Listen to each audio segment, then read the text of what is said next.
All right, what's good everyone? OJ here. Welcome back to another video. Today we've got some awesome RPG news for you guys to go over. So let's go ahead and jump right into it. And we're starting off with Dragon Quest III HD-2D Remake. We've got some new quality of life features and settings that you will be able to access in this HD-2D remake of three incredible games, but we're going to be particularly talking about Dragon Quest III HD-2D Remake, the game that's coming out officially now, confirmed Xbox, PlayStation, Nintendo Switch, PC for November 14th. So let's get into some of these details with Dragon Quest III HD-2D Remake. Now the game will feature three different difficulty levels, which is definitely going to be good because Dragon Quest, especially old school ones, are known for being a bit on the harder side. So we do have the different titles, and they're going to be called Draki Quest mode, Dragon Quest mode, and Draconian Quest mode. Now the Draki Quest mode, that's the easiest. First one on there means that the player has increased damage output, and some of the many in-game bosses will not automatically recover health, which should help you out. Now in the Draconian Quest mode, that's the hardest one. Bosses will have increased HP, and it also rewards less XP and gold, which sometimes it's a little bit different for RPGs. If you play on a harder difficulty, they will give you more experience and more rewards, but this one takes it away from you. Now, some of the new quality of life features include the ability to manually save at any point and an auto save function, which I think both of those should be mandatory in most games, just because you never know when you're going to have to pause or save or leave your game, and it doesn't make sense to kind of hold you hostage to that if you can't find a save point in today's day. So that does make sense that they do have an auto save function and a save at any point. Now, other features include recall, destination and quest guides, and speed adjustments for the battle and movement. So that's something with old school RPGs. A lot of times, like, they kind of move really slow, and the battles are also pretty slow paced. So a lot of RPGs over the years have implemented a speed up feature. SMT 5 Vengeance has it. It's awesome. We're going to talk about that game in just a bit. So I think that that's good that they put it in here. Now, Dragon Quest III HD-2D Remake officially launches on November 14th on the Nintendo Switch, on PlayStation 5 and the Xbox Series plus PC. It's not going to be available on Xbox One or PlayStation 4, which is definitely a bit surprising. Not about Xbox One, but about PlayStation 4. I thought they would have made a PlayStation 4 version just because there's still a lot of people who still play on PlayStation 4, and it would make sense kind of to make a PlayStation 4 version. You open up that PlayStation base to way more consumers, but maybe they didn't want to spend the money on making that PlayStation 4 version, or maybe they'll make it later down the line. So we'll see about that. But yeah, Dragon Quest III HD-2D Remake, I'm really looking forward to this game. I'm looking forward to 1 and 2 HD-2D Remake as well. Getting the whole Erdrick trilogy of games, Lodo trilogy, is awesome. And I think that it shows that Square Enix really wanted to make this a special thing for Dragon Quest fans. And the thing that I'm looking forward to the most is absolutely seeing that beautiful animation within the HD-2D. Have we gotten HD-2D many times before? Yes, we've got Octopath 1, Octopath 2, Live Alive. There's a number of HD-2D games, but has it ever looked this good? I don't think so. Not based off of what I've seen when they redid it. Even if you go back and look at the debut trailer of it and then compare it to the newest trailer, they really spruced things up. It really has a classic feel, but then at the same time feels kind of modern with what they're doing. So I'm really looking forward to seeing this game in all of its glory. Definitely going to be buying a PlayStation 5 version and buying a Nintendo Switch version, but once again, hate to complain about it too much. But yeah, no cross save, at least nothing at this point. Be really nice if you can have some cross save in there so you can play the PS5 version on the TV, then take the Switch version on the go, or even Steam Deck, right? So it is what it is on that. But let's talk about something else when it comes to classic turn-based RPGs, and that is SMT 5, Shin Megami Tensei 5 Vengeance. The sales numbers have kind of came in here, and I think that it's good, but there's definitely a little bit of an asterisk, and we'll get into that. So the sales so far have topped 1.6 million, and that includes SMT 5 and SMT 5 Vengeance combined. So with just SMT 5 Vengeance, it's 500,000 units in the first number of days. So Atlas actually announced this on Twitter. Now, if you remember, Shin Megami Tensei 5 launched originally on the Nintendo Switch back in November of 2021.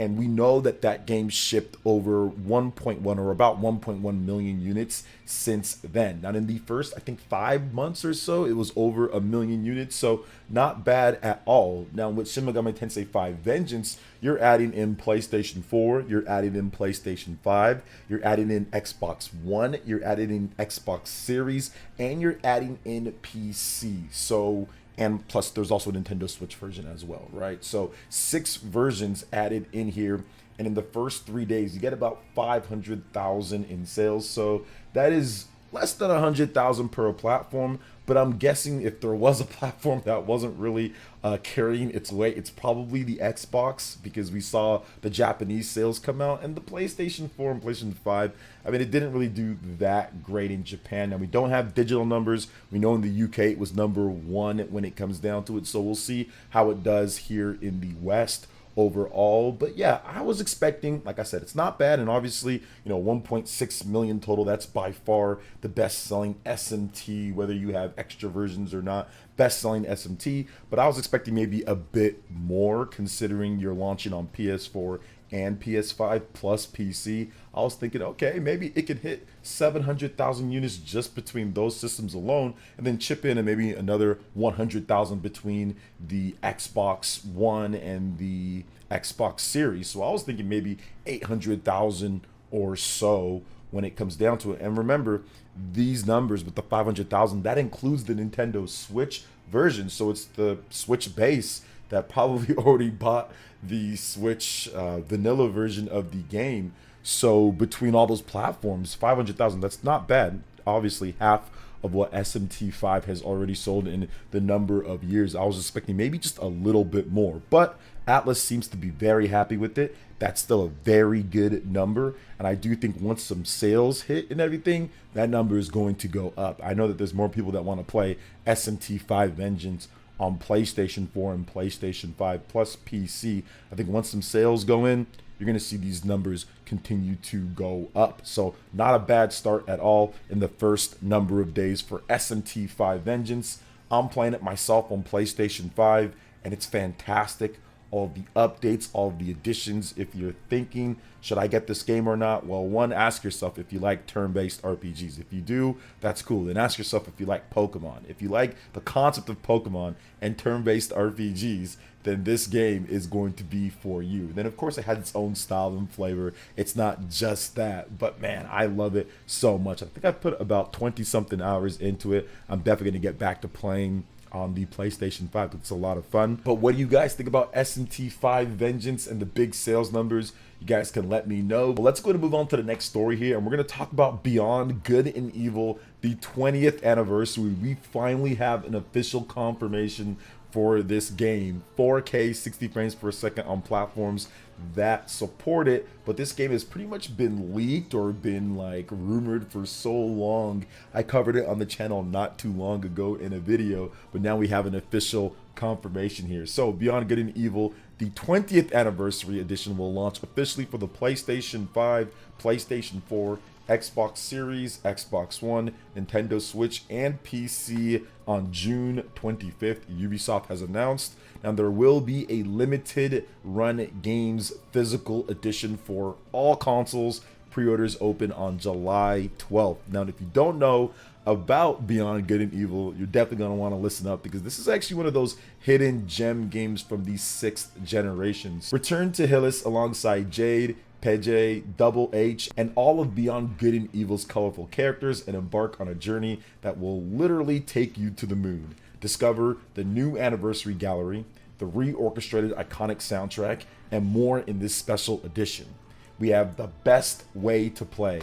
Play Beyond Good and Evil in the best way possible with upgraded performance up to 4K 60 frames per second and numerous quality of life improvements, including autosave, cutscene skip, full controller and keyboard and mouse support, and cross save across all platforms. We were just talking about cross save when it comes to Dragon Quest, and Shin Megami Tensei 5 does not have cross save.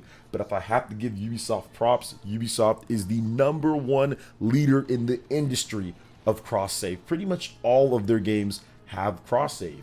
So I have to give credit where credit is due. We give a lot of flack to Ubisoft, but this is a great announcement, and that is awesome to have cross save, because now I'm going to buy 2 versions of the game. I'm going to buy the Switch version, and I'm going to buy the PlayStation 5 version, so I can play on the go with the Switch, and I can play on the TV with the PlayStation 5. So good stuff there. You also have the Hunt for Treasure. Learn more about Jade's childhood and her link to Beyond Good and Evil 2 thanks to a new treasure hunt throughout Hillis. Collect exclusive cosmic rewards as you progress through the game and explore the planet. So Beyond Good and Evil 2, that's a whole nother video for another day. But I mean, goodness gracious with that game.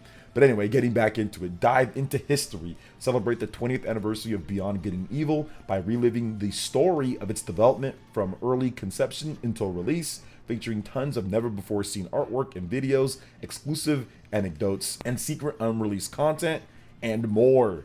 We have an upgraded experience. Enjoy the game in a whole new light thanks to the improved graphics, remapped controls, and updated audio, including more than 15 pieces of iconic soundtrack re-recorded by a live orchestra under the original composer's direct supervision. Now you have a new speedrun mode. You got updated achievements in there too. Plus you can rediscover the iconic story. Welcome to System 4. Dive into extraordinary and pioneering action-adventure game. I know some people that just absolutely love this experience. I played it back on the GameCube and I felt it was good. It was never anything that I felt like, oh my gosh, my favorite game or anything, but I felt it was a solid experience. I rented it, thought it was cool, played, beat it, and that was that. Don't remember most of it because it was a long time ago, but I still played it and I do remember some aspects of it. Combat is surprisingly good, so I think with the updated frame rate and the visuals and everything, it's going to make it even smoother and better experience overall for players out there. So yeah, that's going to wrap it up for this video here. Thank you guys so much for watching. I do appreciate it. Please make sure you hit that like button, subscribe if you're someone new, click that notification bell, and check out our other Nintendo Switch and RPG videos right here on screen. Thank you so much for watching, and we'll catch you guys for the next one. Peace.